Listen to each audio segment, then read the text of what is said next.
Yes. What are we talking about today in today's episode? Representation in Tech with Dr. Kishonna Gray. Yes. Well, with the ubiquity of technology and the ascendance of esports and gaming on our campuses with our students, it's important that everyone has representation in those spaces. And there's probably no better experts on this topic and better voice than Dr. Kishonna Gray from the University of Kentucky. So we're very excited to welcome her to today's episode. Dr. Gray, say hi to everyone and say a little bit about yourself. Absolutely. I'm so excited to be here. I had to finding the mute button was a chore just for a second. Kishonna Gray, associate professor at the University of Kentucky. I'm in the program in the Department of Writing, Rhetoric, and Digital Studies, but also in African and African-American Studies, and also Women and Gender Studies. I'm also in the Honors College. I'm just in all those things. Like, sign me up, I'll join it all. I've been at the University of Kentucky, for a couple of years. And so, my academic trajectory has been a very, very interesting one. I think, especially for, since this is like, academic spaces, like a lot of times, we're taught to, we get our PhDs and we get these jobs and then we stay there, we get tenure, and then we live happily ever after.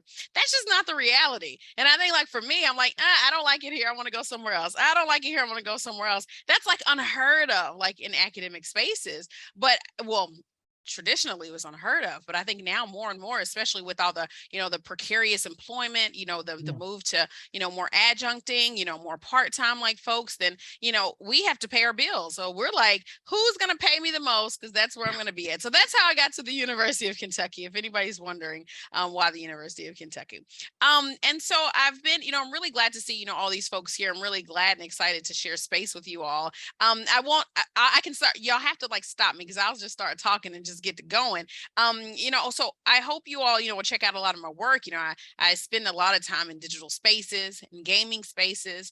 I love hearing the conversations that people have about, the spaces that they occupy, and especially with Twitter, like there's so much happening, like in Twitter alone, so it's really just interesting to see, the intersections, with social media and digital media, and especially with academic, kind of conversations. I've been really like fascinated, with how academics are talking about like, the mass exodus, out of Twitter, that, like going into Mastodon and Be Real, all these other spaces. And then it's really, just fascinating, how all these conversations are kind of percolating. So those are the things that keep me up at night. Those are the things that take up all my time.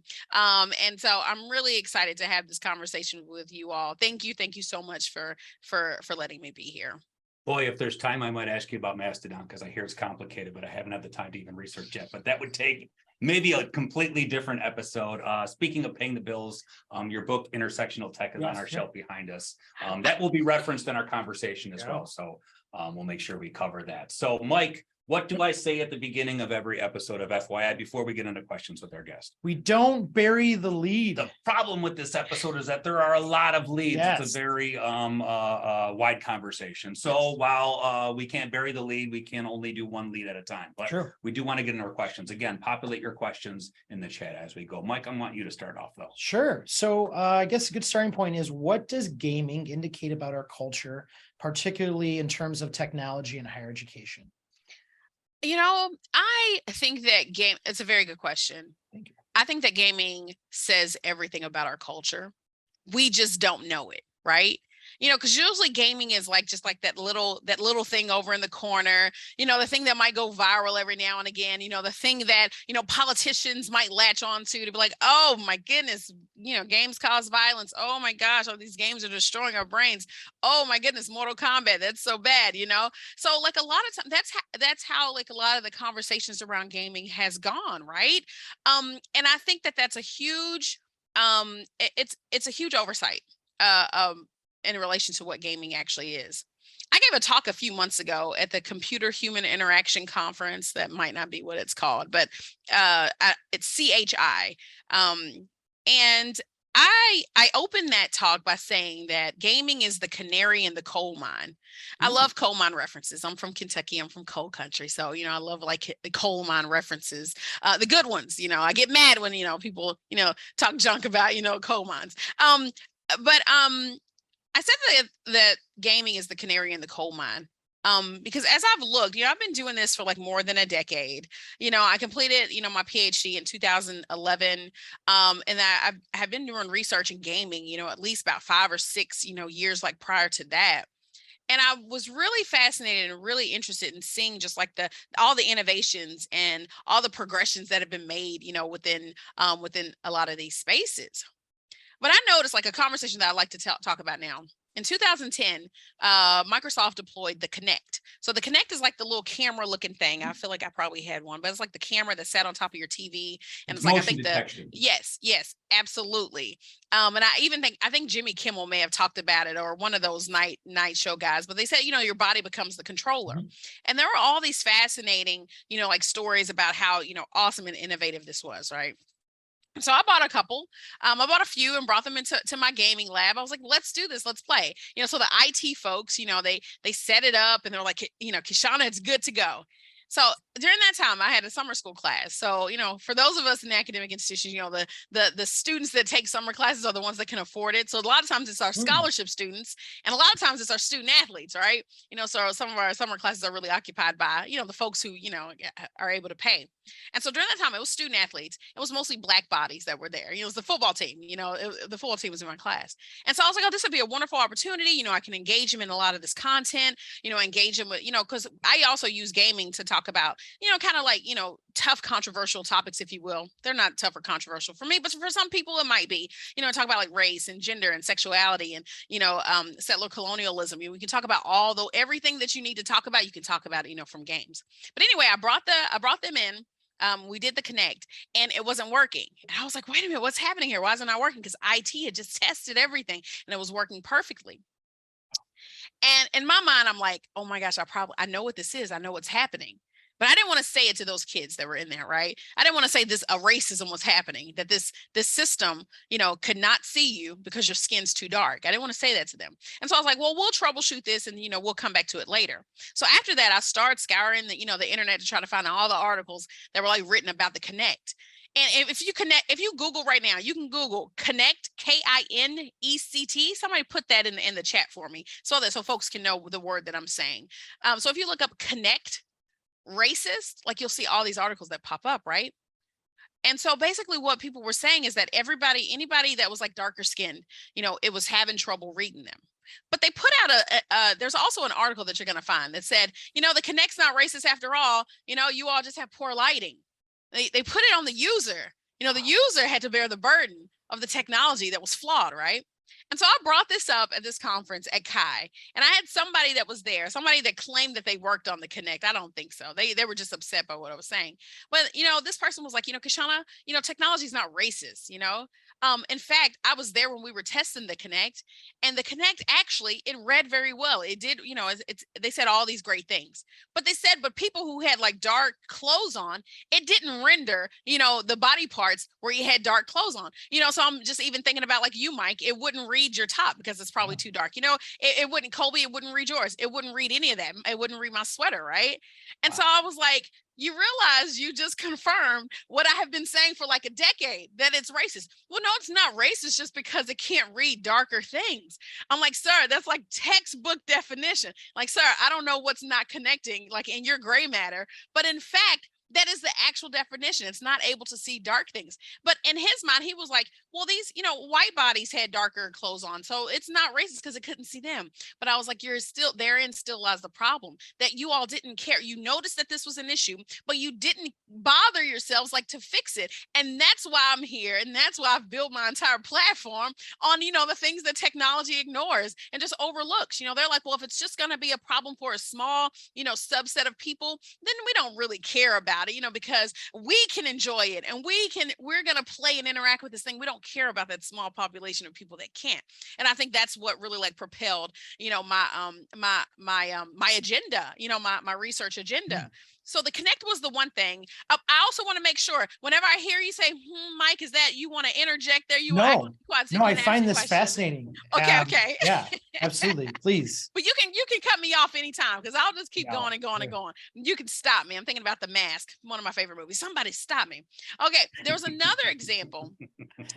So but the connect is like that precursor, right? When we think about that recognition technology, we think I'm just thinking about like in 2016 or 2017, there was Project Greenlight in Detroit that got deployed. But the cameras, wasn't able to discern, different kinds of faces. It couldn't tell, Jamal from Tyrone. And that was in 2016. Now in my mind, I'm like, how I sounded alarms, let folks know this was a problem, but because the tech world had dismissed it, then they continue to progress and develop this technology. And then we have these problems now. I'm even thinking about like in London, didn't they have like the police, had like the AI, cameras, like deployed, I think in Coded Bias, we learned a lot of it in that documentary Coded Bias, of where it, and I think the majority of the captures that these cameras did, it wasn't recognizing, people's faces. It was mostly wrong. And I'm like, I could have told you in 2010 that it was going to be mostly wrong.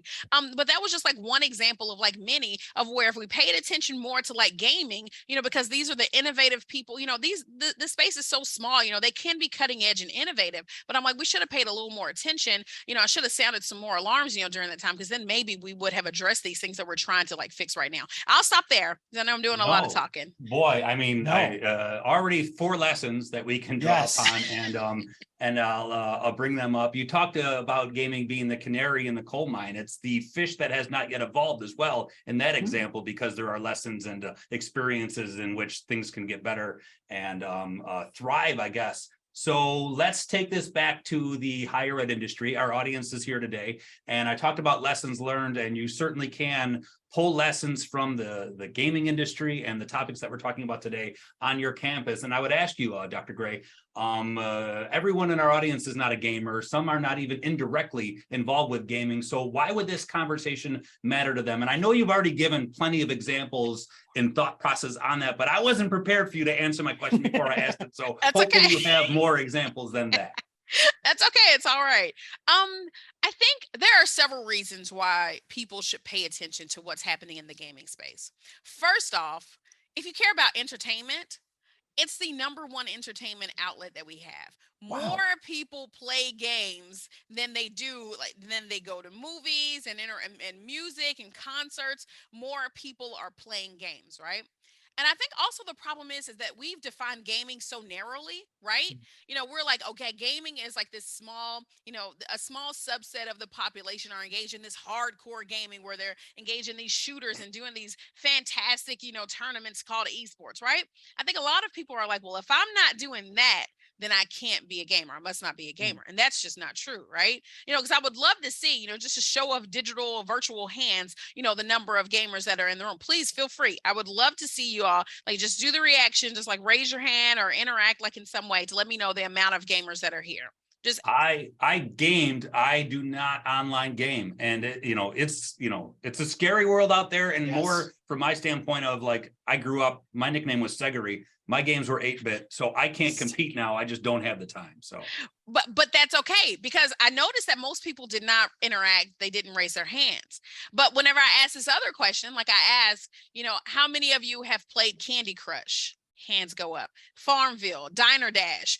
All of us have interacted in the mobile games in some way. That's gaming. But I don't know why, because, we don't consider, casual gaming like a serious space, then we dismiss it and diminish it. So I really urge us, we have to think about gaming broadly, because we don't want that extreme population of people to dictate what gaming means, because they're not telling a great story, right? I think there was just an article just a couple days ago that said, yeah, it's true. We can confirm that the majority of gamers are racist and sexist. I'm like, okay, yeah, we know, but that's not everybody. That's just this small sub, this toxic population that gets all the focus, and they shouldn't be telling the story of what gaming is and what gaming could be. And I think that another reason, let me stick to your question, Greg. Another reason that we need to pay attention to it. First off, it's a multi-billion-dollar industry. Most of us are gamers because we've all played some kind of game, through like the Facebook app or, some other kind of thing. We've all played games, right? But also, I'm thinking about, we can talk even like about children's engagement, like with gaming. Most parents, most guardians, most adults have no idea about the world of gaming that their kids are occupying, and we need to pay more attention to it, right? Not pay attention because, like scary, awful things are happening. Like, oh my gosh, my kids are getting groomed in Fortnite. No, I don't mean anything like that, right? But what I mean is that, whenever I talk to like parents, they diminish gaming, they diminish the importance of it because they don't understand it. And I think for most people, there's some, I think they're insecure about their lack of ability and knowledge about a thing. So if they don't understand it, then they'll be like, oh, you're just wasting your time on that because we didn't do that. I remember there was a conversation I had with this one dad one day, right? He said, I can't understand why my son just sits there and looks at YouTube all day. He was watching some people play. I think it was Fortnite. They're watching these people play Fortnite on YouTube. Now, why would he just sit there and do that? Now, I had a little knowledge about dad because I've been talking to mom, because mom was trying to be like, mom was like, can you help us? Can you help my dad? So I know that what dad does on Sundays. Dad's sitting in his chair watching the Buffalo Bills play football all day long. Shout out to Buffalo Bills. Listen, I'm bringing love to Buffalo, y'all. But I asked him, I was like, well, sir, when in your free time, what do you do? When you come home from work, what are you doing? He says, I sit there. He called off like the shows that he watches, like in the evenings, and like some of the podcasts and stuff that he listens to. And so, but I was like, well, sir, you're sitting there and listening to something. You're sitting there and you're watching the game. You're watching football. Like, there's no difference between you sitting there and watching Monday Night Football compared to your son, on YouTube.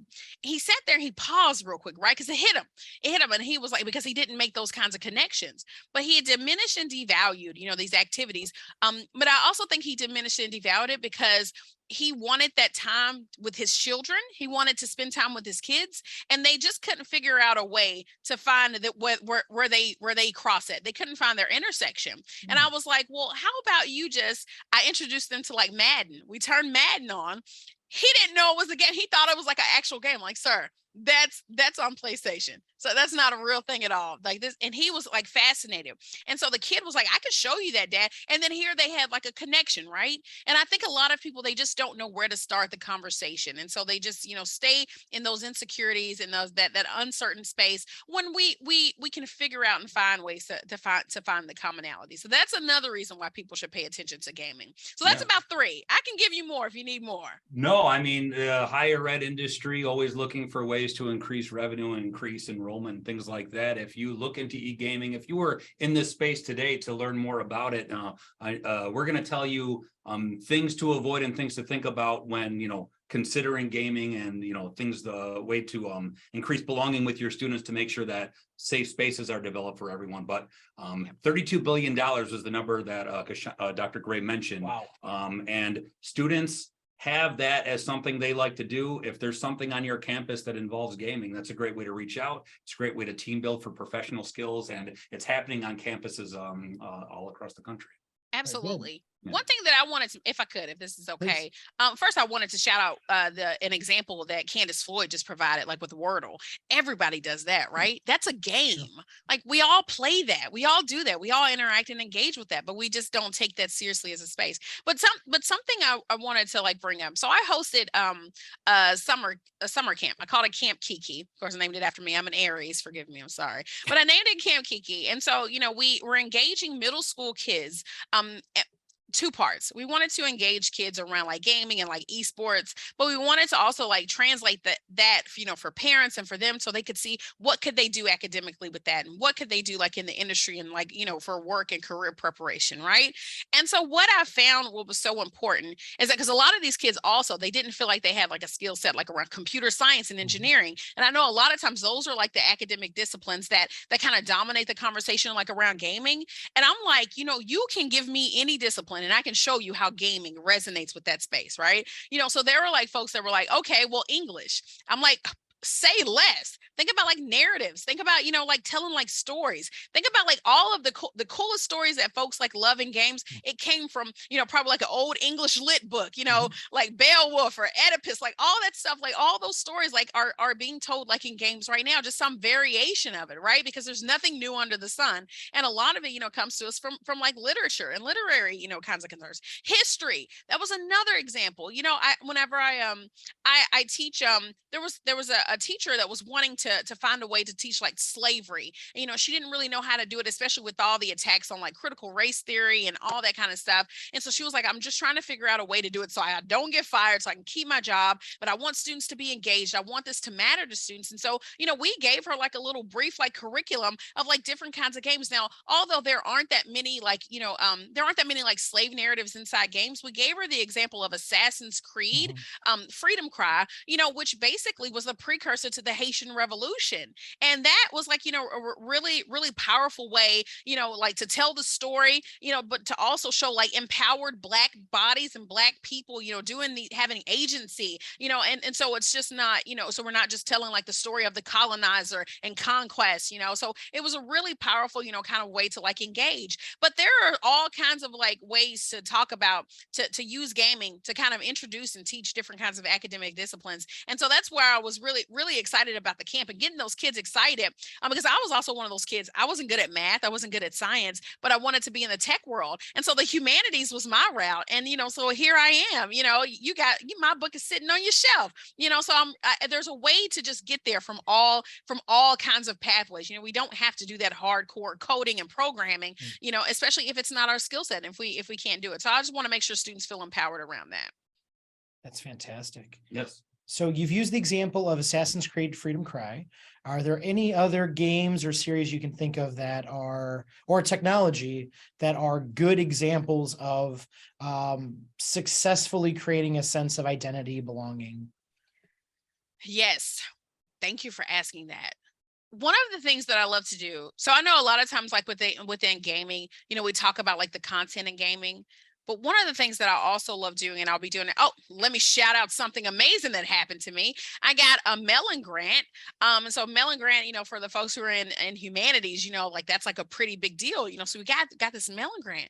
But what I'm going to be doing like with this Mellon grant is to like equip people, community members and young folks, with like skill sets to be able to create their own narratives like in gaming. So I know like a lot of times we talk about like representation like a whole lot, and we talk about, our stories being told adequately. Are they really reflective of like our different populations or in different aspects of like our identities? And then a lot of times, I just want people to like feel empowered enough to be able to tell their stories themselves. Now I got excited about this project. It was actually kind of a sad thing that happened, but I spent a lot of years in Chicago. I was at the University of Illinois at Chicago, and the city of Chicago is a place that hosts the Pokemon Go Fest. Type that in there for me, Mike, if you can. Sure. Somebody can type the Pokemon Go. So this is another game. That's okay if you don't know this game. You don't have to know it.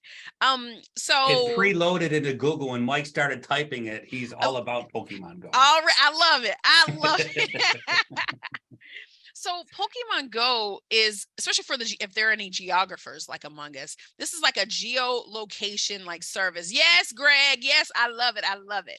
So it's like a geolocation based game where like you just use your phone, you download the app, and then you follow the pokey. So it tells you where to go, right? And you're just going, and then you push a lot of buttons. I don't really know much about it. My Camp Kiki students were kind of like introducing it to me. But anyway, when I was in Chicago, there was a group of young folks that were like, we're really excited, about the release of this game. We're going to go to the Pokemon Fest. We want to be immersed in this community. I was like, well, can I tag along with you?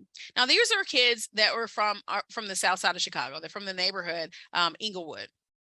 And I was really excited to be able to, see what they do with games, like, because they're the experts. They're the ones that just give us like a glimpse into their lives. But I'm not an expert in these spaces. These folks have really, I love that so many folks like allow me into their communities and their spaces so I can help make what they do legible to an academic audience, right? I'm just like a bridge. I'm a facilitator, right? I'm not the expert here. And so I was like, hey, can you all introduce me to this world of like Pokemon Go, right? So I was there. I was waiting for them to come. They never showed. So I got messages from them. I checked my phone. I got messages. They said, Dr. Gray, we're not able to get in. I was like, wait a minute, why not? They said, well, I think it was too many of us. I was like, what do you mean too many of you? And they were like, and they didn't really know how to articulate it. At this point, I'm like, man, like, what are you talking about? This is like, and this is pre-COVID. So it's like just a bunch of folks, like it's people everywhere.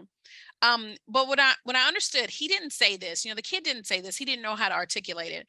But there's there's a negative optic, to seeing like a group of Black kids in the city of Chicago in most spaces, right? And so there was like this fear of like, okay, if there are all these Black boys here, then they must be up to no good. And so I was mad. I went and popped off on the security team. I'm like, these are my students, y'all always think it's them. So I popped off. I was like, you know what, forget them, forget this festival. We don't need them. Because in my mind, what I thought is that we can do Pokemon Go anywhere. I'm like, all we need is a cell phone and an internet connection, right? Or some wireless connections and broadband or something. I was like, we could do this anywhere. So I was like, well, y'all going down to the library, because we would meet up at the library. And I was like, well, I'll just meet y'all down there and we'll just walk around, the neighborhood, there in Inglewood, and we'll do Pokemon Go down there. So we got there. We could not do Pokemon Go. I wish I should have had a few slides here, because the visual, the optic of it is just so jarring. So if you were to think about like a map that's just like populated with a lot of stuff, that's what the Pokemon Go Fest, that's what it looked like on the north side of Chicago. But when we went down to the south side, there were no Pokemon Go stops. There was nothing that we could interact with on the interface of that game in our phones. And I was like, this is a mistake. Surely this isn't right. So we went out and we walked around. I also want to make sure I shout out, there's this group in the south side of Chicago called MASK, Mothers and Men Against Senseless Killing. And, they're aware of like, the harms and the dangers that often befall, like a lot of our youth, a lot of our folks like in the south side of Chicago. So basically what they would have, they had like checkpoints like on each corners, and they would just like ensure that like kids could like walk from their house to like the corner store, or walk to like the library, or walk to like the bus stop. And that they were like, these are like Black men and women that were looking at the kids and making sure that they could. So basically they were the physical infrastructure, right, to allow us to be able to walk around like the neighborhood. These were just, folks who were just occupying like corners. And I thought that was so fascinating. And I had to write about that, because when we think about infrastructures, I think we all often only talk about like the internet. We never talk about like the people behind it. We don't even talk about like the buildings. Like the public library was just such a huge benefit for all of us. Like we wouldn't have been able to do any of this without the public library. So when we think about like, digital technologies and different spaces, like we still have to think about brick and mortar. We still have to think about the human bodies that are behind to facilitate like a lot of this. But anyway, whenever I was, there was, since there weren't any, I contacted Niantic, the company that does Pokemon Go. And I'm like, I think y'all forgot to load the maps on the south side of Chicago. And they said, well, actually, we're sorry about that. But if you want like a stop, there's like a process. There's some steps that you have to take in order to get Pokemon Go stops like in your area, right? And so she sent me the link and I looked at it. And so there's like a big three. So the neighborhood has to first be, thank you, Greg. Thank you for putting like some images up there so people can get a sense of what it looks like. Thank you for that. So it has to be an area of like some kind of significance or like a landmark. I'm like, okay, that's fine. In my mind, that's easy. Like all the beautiful Black history on the south side of Chicago, I'm thinking about the great Black migration from the south to the north. You had hangovers from like the Chitlin circuit. You had, all this beautiful music from the Mississippi Delta. You have all this music culture. You have food culture. You have all these great firsts. I know we don't talk about like, the Chicago Renaissance, because of course, Harlem Renaissance was its thing, but there were some beautiful things happening culturally and around the arts. So I'm like, say less. We got plenty to talk about like with Black folks in Chicago, right? And so the second one was there has to be sidewalks, because they're concerned about safety and like people getting back and forth. I'm like, okay, yeah, we got sidewalks, it's a city, of course. The third one, and this was the one that was a little bit more subjective. They said it has to be an area that's deemed safe, right? And so who's doing the demon? Right. Demon. Thank you, right? That right? And so that was my question. And I think they just look at crime reports. They look at hotspot maps. And so, of course, what we know about, like the south side of Chicago, there's a lot of crime. When you think about like concentrated like pockets of crime, it's there, right? So I don't want to ignore that, the reality of, some of the violence and some of the crime that happens there. And so because of that, they were thinking that, okay, there's nothing that you can do. So in my mind, I'm like, you know what? We don't need Pokemon Go. We don't need Niantic. We can do our own thing, right? And so in my mind, I'm like, okay, well, what is this interface? So here, whenever I think about like what the Pokemon Go app looks like, I'm like, that's nothing but augmented reality, right? I'm like, we can do that on Snapchat. We can do that on TikTok. We have all these tools of where we can just really like do our own thing and like populate it.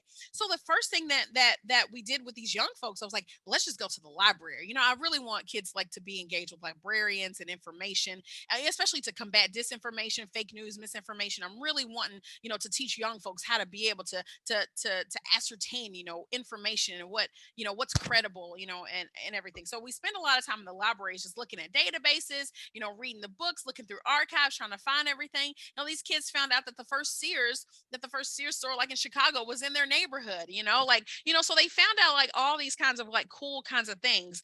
And then COVID hit and it shut the project down. And then I moved to Kentucky, but we're trying to rebuild it, because Chicago, when I think about the south side of Chicago, especially with the work that I've done in Eastern Kentucky, especially these are a bunch of poor white folks, down here, but these are all geographically isolated areas of where people have ignored, there's just like so much like neglect and oversight, because even like in Eastern Kentucky, just like in, south side of Chicago, the broadband's not there, the Wi-Fi's not there, internet's not there, like the digital infrastructures just don't exist. And so I want to make sure that, I use these stories so I can make connections and so we can do something about all that. Let me shut up because I know I've been talking. A whole lot. I need some water. Okay, give me another question. I'm so sorry. Well, enjoy the water for a Yeah. moment. We have a lot of great conversation in the chat. So please, send in those notes. But Colby, I think if you can check for me, I believe there's a question from Christine that I really liked, and we can talk about student interactions. Yeah, absolutely, guys. Really great question here from Christine. And that question is, are there lessons that we can learn / borrow from the type of gaming engagement can we use that for our student interactions? My bad. I'm so sorry. I was chatting. I was looking at the chat. I want No, you to you were repeat you were exactly what you supposed said, to Kobe. wait for Colby to ask the Yes. questions. We laid this all down. You're doing Yes. great. Ask me that again, Kobe. I want to shout out Jihan Johnson is here. Jihan is one of my students from the UC Irvine. She's doing like working gaming. So I just wanted to shout her out. Hey, Jihan. Okay, Kobe, ask me that again. I'm so sorry. Of course, no, it's so lovely to see one of your students in the chat. That's lovely. The question was from Christine Beardall.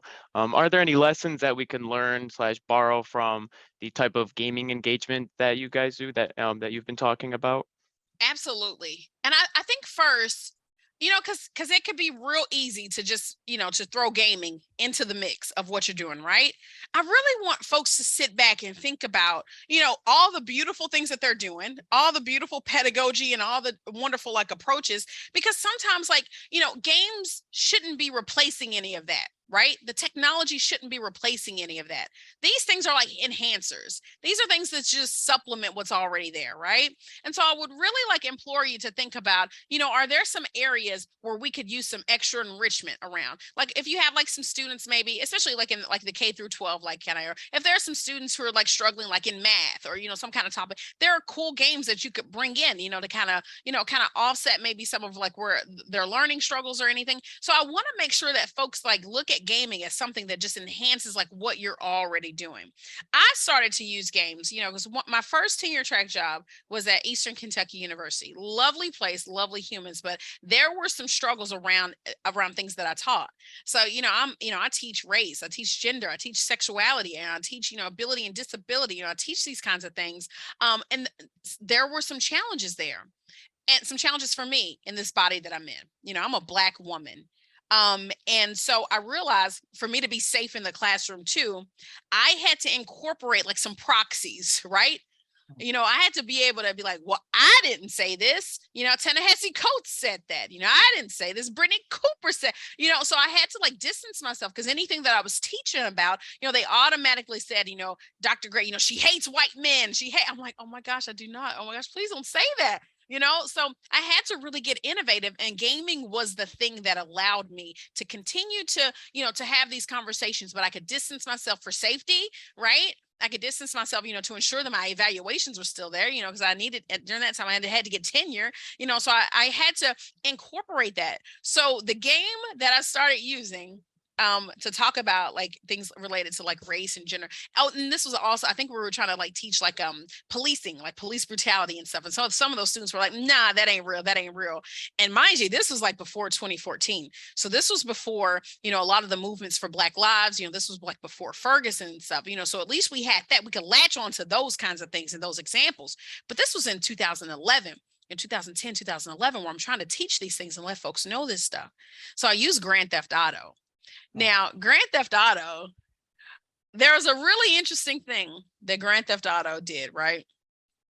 I don't know what they did, but they set the police sensitivity bar all the way up.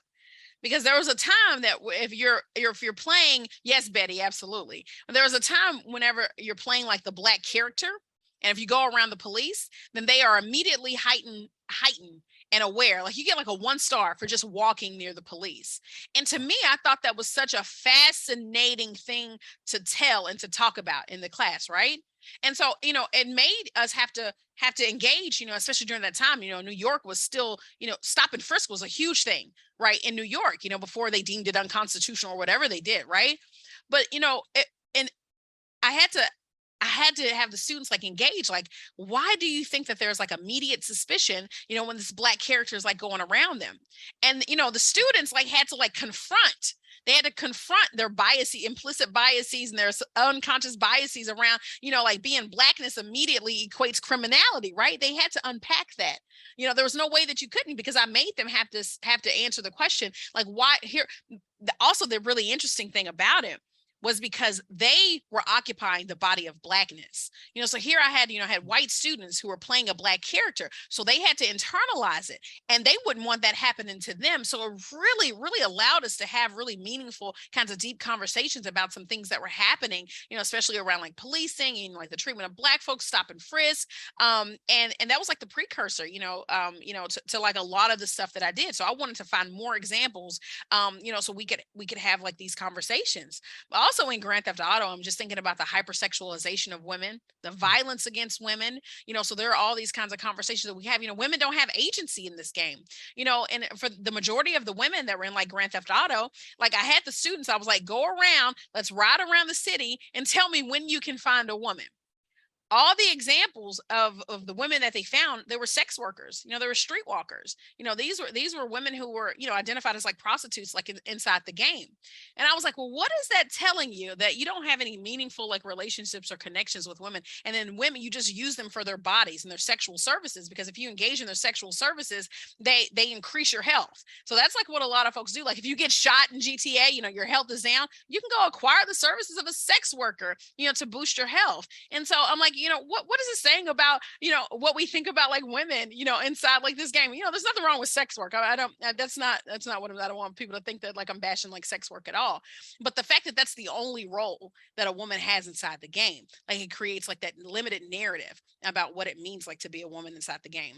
I'll stop also there. Go ahead. No, go ahead, it's Greg. Conversations. And I think the most interesting thing about your book was in your at the point of the book, it was 10 years of research. I know it's much more than that now. The conversations you were having with gamers, and the lessons that can be learned from that are the listening that can not only be involved in gaming, but also in just digital spaces. You talk a lot about spaces and places, and I love because you have to start to think about those as actual structures and then digital spaces. But the listening was a big part of that, and there are actual conversations that arose while game was being played that you would kind of pick their brains on things and their perspective on things. And it was super interesting. And I think that's a lesson that can be learned by institutions. When you want to know what your students are thinking, be in the places that they are in order to, you know, understand what they're talking about.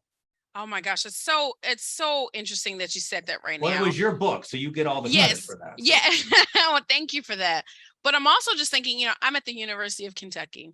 Now, if you didn't know, you know, we're pretty good at basketball, right? Most people know that, but I know we've recently gone viral with an unfortunate incident that happened between like our students, you know, on campus, right? And I think, you know, in listening to like the students right now, you know, they felt like that the institution did not hear them, hasn't been listening to them like actively, you know, because if they were listening, then they would have told, you know, they've been trying to tell them, hey, these things are happening. But I think, for a lot of our institutions, a lot of them are very reactionary, right? We only react when something's gone viral or when it makes the news, and then we have to like react. But I think that that's the core of my methodology, right? I do ethnography, you can call it like a feminist ethnography or intersectional ethnography if you want, but because it is intersectional, like at the core of that, you have to listen and hear people tell their stories, hear where they're coming from, hear their perspectives. So I know whenever I was doing like a lot of the early work, I had a quantitative, scholar that was like on my committee at the time, and he was really big about making sure, I had, questionnaire and structured questions and, and I was like, well, wouldn't this stifle like the conversation? And I'm still learning all these things myself. And I'm like, wouldn't this stifle the conversation? And he was like, well, in order to have like rigor and validity, he threw all this science stuff, all this research and method stuff at me. And I was like, but in my mind, I just wanted to keep it open and broad. Well, first off, I was like, well, I just want to develop a relationship with them first. The questions can come later, right? And he was like, no, you got to ask now. And so I was like, okay, this isn't going to work. But I also knew that I wasn't going to be a quantitative scholar because that's not how I wanted to approach things. So, the core, like you just said, Greg, I wanted to hear what people were saying. I wanted them to be able to have space to tell their stories. And I wanted to figure out a way to make those stories like legible, like I said earlier, to like an academic audience. And I found that was actually one of the hardest things to do. Let me tell you why. So I've been, like I said, I have been doing this like, for over like a decade, just getting all these stories, all these narratives, people were sharing and telling all these things that were happening, right? And so if I could have really created like a visual that could, account, it would be like a 3D, 4D, 5D kind of like entity that, traverse physical and digital spaces, just even, I met some folks over Skype. People don't even know what Skype is. I said Skype the other day. Like, how did Skype not win the Zoom wars? Like, Skype was prime to be on track to be the winner here, but we're on Zoom. How did that happen? Anyway, video embedded capabilities. I think that's how they lost out. So Zoom just did a better job of the tech. They did. I was rooting for Skype. I was rooting for them. But anyway, so I would do like a lot of the interviews, on using Skype during those days. We would meet physically. We would talk. We would meet in the gaming space. So just that movement inside and out of like physical and digital spaces was really dynamic. But even just how their stories would evolve like over time. Like if I had just did like a one-stop interview questionnaire, I would have had a snapshot. Like I'm not diminishing or devaluing surveys like at all. I don't want, my quantitative scholars in here to think that I am, because that's not what I'm doing. But I know if I would have just did that survey at that one point in time in their lives, I wouldn't have been able to get that dynamic story of what their realities inside gaming was, right? So here I started there because I had to do something for my dissertation. I was like, all right, well, let me just write that up. There's one story, but I was so intrigued and it was so compelling. I was like, I have to stay in this space. I need to know more, right? Mm-hmm. And so that's why I continue, with this longitudinal, kind of like study and analysis, I wanted to see how they engaged like with gaming over time. And what I saw is that, for a lot of women were like, this space is just so untenable. I don't want to be here anymore. So there was like a mass exodus of like women out of the space. There were like some folks of color. They're like, these spaces are never going to do anything about the toxicity in the space. They're never going to do anything about harassment and racism. So I'm leaving, right? And then, I understood that. And then there were some folks that were just like, we don't care what they're doing. We have created these beautiful communities here, and we're going to say we're not going anywhere. And I was like, wow, really? And I think that's really who the folks I follow. These are the folks who have continued, stayed engaged with them, to kind of hear their stories of why they stayed. Because I think I often get that question, like, oh, Kishonna, if the games are so awful, if you hate it so much, why do you stay? I'm like, because we've created something dope and amazing inside these spaces, and I want that story told. Yeah. But you got to listen to folks. If people just like, well, listen and hear, you'll be like, yes, sure, we experience racism. Yes, we experience sexism. Like, but that's not taking away from our overall experience and enjoyment, like inside these spaces. And I also love like the story of like, the allies. There's some beautiful allies who are just like, we ain't playing that racism stuff. We don't want to hear that anti-Semitic stuff. You're not going to engage in like those kinds of conversations. Like, we're not having that here. And it's really beautiful to just see how, gamers of all colors and genders and sexualities have like come together to just create these beautiful spaces of protection. And I wouldn't have got that if I wasn't listening and like paying attention and hearing what they said. Thank you for asking that, Greg. So if I may ask, sometimes when folks are not as active in a community and they have good intentions and they want to enter that community and want to help, sometimes they have to fight some skepticism there, right? Like, how does somebody do that if they want to be an ally, want to be helpful, they Yeah. want to listen, want to do those things? But they don't game, or maybe They even might know not much be, about it. you know, they might be new to a game, or they might not Yeah. be as embedded in that culture. How should Yeah. they navigate that? I think the first part is just going back. I think what Greg said was really like the core of the crux of the whole conversation, listening and paying attention, right? Because I think that's what folks have to do. Because there are some people also like who don't want to be saved. I'm like, you don't have to speak, you don't have to advocate. So we don't want that at all. You know, you have to pay attention to that. And there are also some folks of like where if you see something, say something, you know, like us. That's I said that the other day, and somebody said, "Oh, I can tell you were indoctrinated in the 9/11 wars." I'm like, yeah, I was. But if you see something, say something, you know. But I think it's also just about developing relationships, right? You know, because you know a lot of times those awful toxic moments, sometimes they rarely happen, right? And so I don't want to get people like equipped like they're going for war, you know, like I got to be ready. If I'm going to hear the N word, I got to be ready. You know, I don't want folks to have like that energy. That's why I think it's, you know, so important that we like develop relationship. If you got relationships with me, you develop relationships in the community, then you understand like, you know, the whole context of like the space, and you just become one of us, right? And so I want to make sure that the people realize that it's not some kind of like, you know, where we have to like go and do training, you know, we have to like be ready, you know, for when the thing happens. And this might be sad to say, but because some of those things are kind of so normalized in some of these communities, like Call of Duty, you know, Call of Duty has a really toxic, awful community, you know, it's so normalized in that space. And then a lot of us, we don't even interact and engage there. You know, the technology and the tools also afford us the opportunity, you know, to be able to just be in private spaces and private chats. And so that's where so many of us are at. Like we're like, well, we don't have to interact and engage with that, right? Because I also know like it weighs on all of us. It weighs on all of our spirits and souls having to interact and engage with all of this awfulness like in the world on a daily basis. And I think that we just have like a relationships of a communal support with one another, then the things that like becomes our protective shield. You know, if like, you know, we just kind of shield one another and love on each other, you know, and protect each other, then when those things happen, they don't weigh as heavy on our spirits and our souls. Does that make Okay. sense? It I know that might does. sound kind of cheesy and hokey, but that's real talk. That's really No. real talk. No, love's more powerful than hate. I agree. That's right. So I want to back up for just a second. I first want to say, hey, there's still time to get in and ask Dr.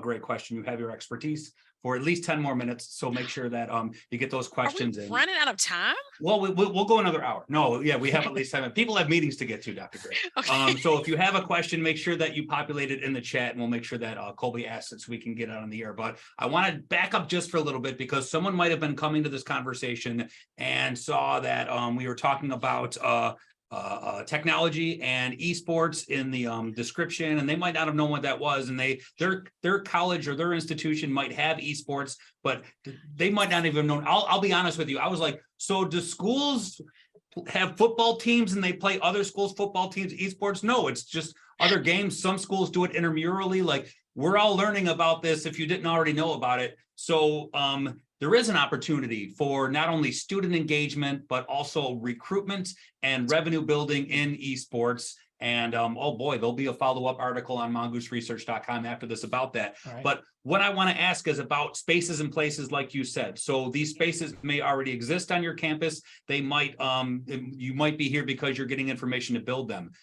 Would you consider, Dr. Gray, that having an institution or a university create that gaming environment, or a league and a mural just in a quad, to be safer because you know who's there? So it might be a better introduction into gaming. So if you go home and go, let me explain. I'm talking just as long as you do for my question, but I want to make sure I ask this correctly. Thank you, Mike. Yeah. So if you go home and just go online, you're in the universe and you don't know what's going to come at you. You don't know how you're going to be hurt or how you're going to be attacked. Might it be a safer place or space on a college campus, even virtually, to have that happen? Yeah. Yes. I pause a little bit, right? If you give me a one-word answer on my 4-minute question, I'm going to be so upset. It depends. Okay. I say that a lot of our campuses that came into esports differently, right? Hmm. Like a lot of them, which I think is like one of the most beautiful ways, is that it came up organically, because these were, like the Smash Bros, like you've got these groups who have been doing this like for decades, right? I remember being an undergrad, like in the early 2000s, like we had like LAN parties, like in like the Y2K LAN parties, we were like, nothing's gonna happen. It's why we can still play, right? So we've had these communities and these spaces for a long time. The institutions are just now paying attention to them, and I think that's where a lot of my concern is that when institutions are becoming involved, they're focusing so much on that revenue and that profit margin, because they're like, we can make money here. Yeah, you can. And then they're so focused there, and then they've lost the community aspect, right? They're just kind of, I'm thinking about, I love that you brought in like the sports analogy, like with football or whatever, but a lot of them, a lot of these spaces just, they have tryouts, and they're just bringing people together who's like the best in whatever, League of Legends or Valorant, whatever the game is. They're just bringing the best people together, and that's cool. But if you don't have a sense of community, then you're just like, it looks like a job for many students. Now I do want to shout out Sky Kawaleo. He's at the University of Hawaii, and he did his dissertation work looking at what the collegiate space like looked like, and he was like, once if it's like top down, where the institution has their hand in it and like directed like the flow of it, then it's not a sense of community, and it's not like it'll fizzle out, right?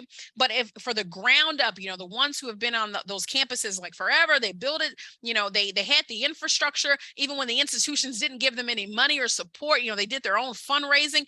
Those are the ones that I think are the healthiest and are like of the safest spaces as well. And when you have that sense of community, I think that that's what needs to be where the focus really should be, if that answers your question. But also, I need to make sure to say a lot of these spaces still aren't safe enough, like for a lot of women and non-binary folks and like queer folks. There are some spaces that there just aren't, and that's not across the board, but I think that we really have to like pay attention. I remember doing like the Gamergate era, where a lot of the folks, I went to like a Smash Brothers tournament, and like these Smash Bros were like, kind of espousing like a lot of like the Gamergate rhetoric, like talking about like women as like space invaders, like taking over our space and stuff.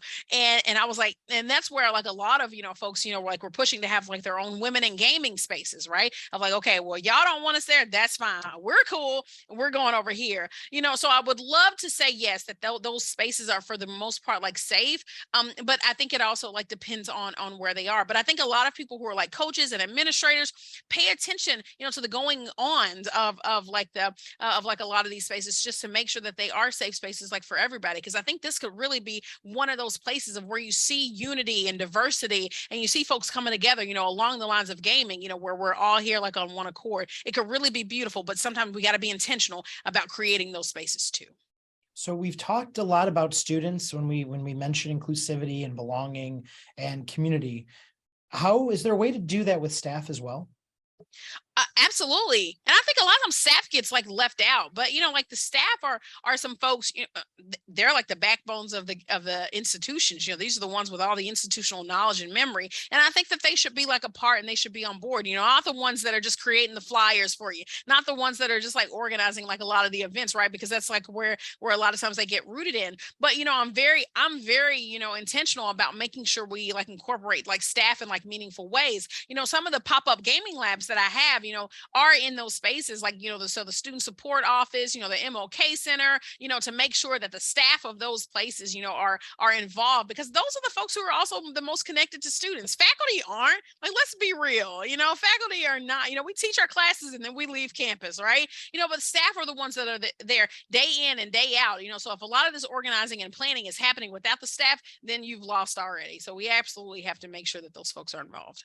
If I was running a office, I don't know, international student programs, let's just say, would it make sense for me to host maybe even like a gaming day or gaming hours where people can just drop in and, use an Xbox One or whatever it might be? You absolutely should, because I think, but because remember what you said earlier, you know, the gaming can draw them in. That's like the Right. recruiting tool. We can get them, but then all the amazing stuff that your office provides and can offer, that's what's going to keep them there. That's what's going to keep them coming back. If they feel like that they are valuable inside your space and they feel valuable on like the campus, and then they'll stay. Like this is really a part of like the, you know, retention and recruitment, matriculation and graduation. All of these are like part of that conversation. But remember, the gaming can bring them in, and then we have the opportunities like to keep them there. Absolutely.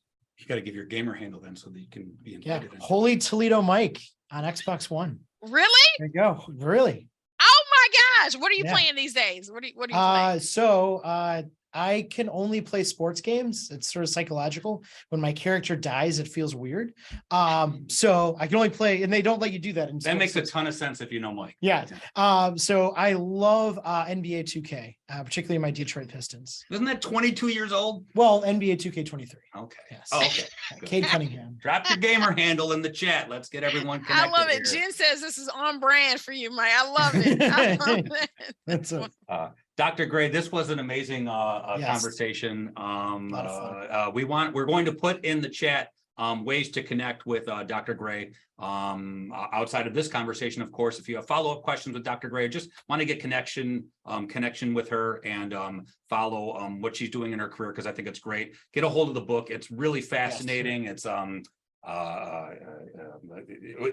It's a long read. I'll tell you that Yes. much. You're not going to fly through it, Heavy, but a lot of great too. information. So much research. So went into much that. research. So, congratulations on that. Anything you want to give our audience as a takeaway to today's conversation? You have in your audience a bunch of higher ed staffers doing really good work with students, prospective students, and alumni.